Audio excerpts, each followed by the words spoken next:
Okay, so since you're taking your test on Monday instead of today, so we're going to learn what we would have learned on Monday, which is going to kind of take you back to algebra. So when you started doing equations of lines, specifically like linear functions.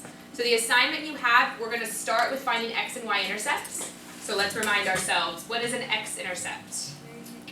Where it crosses the x-axis. Where it crosses the x-axis. Good. So we have our x-axis. So any point on the x-axis, we would call our x-intercept. So then what's a y-intercept? Where the y-axis. Where it crosses the y-axis. So at that point, pretty simple. How do we find them? Does anyone remember? Without a calculator. What if you don't have a graph? What if you just have an equation? You do like y1 minus, no wait. No, you do y minus y1. Something. I forgot the equation. Oh, y2 minus y1. No, it's y minus y1. So you're thinking of slope. We're not looking for slope. Wait, mx plus y. Yeah, I think I know. Now you guys have given me this. You've given me y equals mx plus b. I'm very glad you remember that. That is what is called slope-intercept form. Oh, we're not doing the same. This equation will give you slope, and it will give you your y-intercept. But right now, we're not going to have slope-intercept. So this is what you're going to be given. You are going to be given an equation that looks more like this. Isn't that how you do the over the plus sign and you make it just a lot? Isn't it like M1 and Yo, yeah. M2 or something? I don't know. What are you thinking? I don't. You guys remember a lot. I can tell that you remember a lot from algebra, just not where to put it all. So let's think again about what our x-intercept is. It was a point on our x-axis. Yeah. At this point, what is y equal to? The 0. To 0. At this point, at our x-intercept, y is equal to 0. At any x-intercept, y is equal to 0. So given any equation, if you let y equal 0, you will get your x-intercept. Does that make sense? You let y equal 0, you'll get your x-intercept. So how do you think you find your y-intercept? X equals 0? You let x equal 0, right? Because this point is 2, 0. So when y is 0, x is 2. Oh. Yeah. And here, 1, 2, 3, 4, 5, 6. When x is 0, y is 6. I'm lost. So right now, all we're dealing with is 2 points. The x-intercept always happens when y is 0. Right? Because we're on the line. So y is 0. We didn't move up or down. Right? The y-intercept always happens where x is 0. This is always a 0 on your y-intercept. So if you have a graph, it's super easy to find your intercepts. You just find the lines. But if you don't have a graph, if you have second man, if you're just given an equation, just something like this.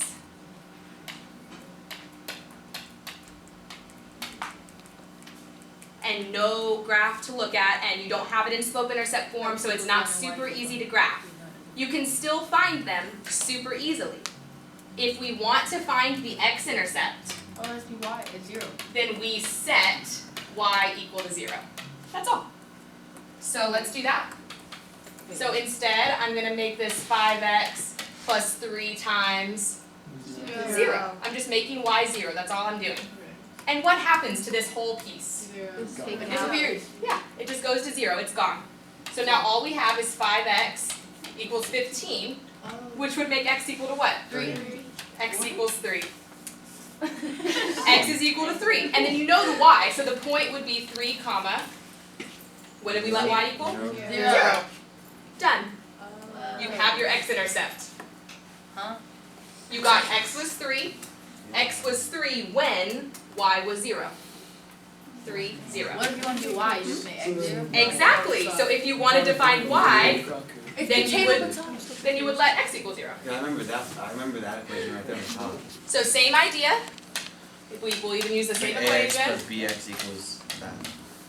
So we have this. Now I care about the y-intercept. My goal is to find the y-intercept. So what do I do? Same thing. You make x 0. I let x equal 0. So Good. it's going to be 3y and then So y I equals have- 5. Sorry. So I have to 5 do two times equations 0 for each one? plus 3y. What? There'd be like two equations for each one. No, there's one equation. So then what happens to the 5 times a 0? Bye. It's gone, it's a 0. So I'm left with 3y equals 15, which would make my y equal to what? 5. 5. So my point would be what? 5. Zero. Wait, 0.5. 0, 5. Good. And once you have those 2 points, isn't it super easy to graph them? You would just plot them and draw a line through them. Yeah, you can get one. How does that feel? There's 2 steps for every question. Set y equal to 0, get x. Set x equals 0, get y. Simple. That's all. Simplicity. What if it's minus? That's an excellent question. Let's do one where it's minus. So, which part minus? Like I'm in the middle? Alright, let's do 3x The minus x y. minus y equals. Well, I'm not going to do the problem that's on your paper, but What I'll is do that one on supposed to it. be? What is that supposed to mean? It's a 3, sorry. Here we go. Okay, so let's do one where it's minus. So let's find our x-intercept first. So what do we do to find our x-intercept? Get rid of y. So y equals. So we let y equal 0. And what happens to that expression? It goes away. It's gone. So in this case, Hey, it's the same thing. it ended up being the same because that subtraction was gone. What if it's Yeah, it's just a negative sign. But Lane is right, it is going to do something different now if we do our y-intercept. It'll be negative. Yeah, that's all. So 3x minus 6y equals 9. Now we're looking for our y-intercept, so I'm going to let x equal 0. It'd be negative 6y. So it'd be negative 6y, right? This goes to 0. Wait, what? That is, negative 6 doesn't go into 9. Not evenly. I just made up a question. It's okay if there's fractions. Oh. And then we divide by negative 6. Divide by negative 6. Y equals what? Negative what? What? 3 over 2. Yeah. Just simplify the fraction. Oh. I think your paper should work out to whole numbers. So how do you do That's that? not true. There may be one fraction. I forgot how to turn fractions into decimal. Alright. You can turn it in a calculator. Oh, that would be 1.5. It would be 1.5, yes. It's a decimal. Okay, how do we feel about that? It's So 2 steps. Set y equal to 0, find x. Set x equal to 0, find y. And then you plot the points and graph. You can do it in the calculator. You will not be able to do it on the calculator on your test though, so I want you to do it by hand. Okay. That's why we went through this. You can use your calculator for like arithmetic. Like if you need to do Can I use it to check 256 divided. Huh? Can I use it to check it? Yes, absolutely. If you want to use your calculator to check, that is a great method. Very good. But please do it by hand. You may use a whiteboard to show your work. Any questions? swallow it. All right. Really good job, guys. Thank you.